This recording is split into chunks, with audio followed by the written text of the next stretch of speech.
I have called this press conference to make some announcement in terms of the new development that took place in regards to the LTA report that was presented to me by the Honorable Attorney General. Firstly, while going through the LTA report, it came to my attention that the term of the appointment of the current board members of the authority were contrary to Section 13(1)(a) of LTA Act 1998. And therefore, I have revoked their appointment as board members on 4th of this month. This was done after meeting with the board members. At this juncture, I would also like to thank them for their service, which they have provided during the term as board members of LTA.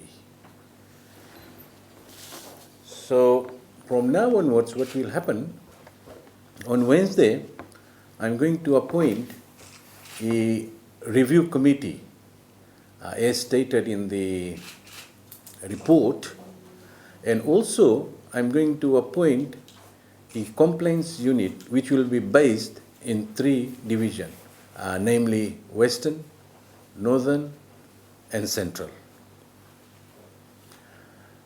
Furthermore, there has been some changes to the regulations, which was done on the 4th of this month as well.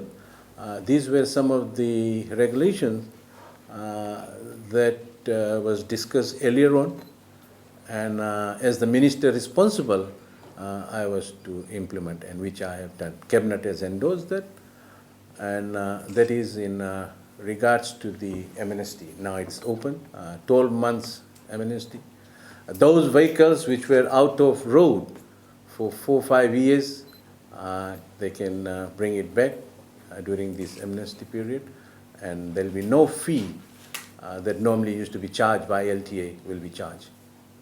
This is done because during our consultation and in the report, it states that people at that time, they didn't have that type of money to do those such things. So now, by giving this amnesty, they will bring back to LTA, and LTA is not going to charge any fees and charges.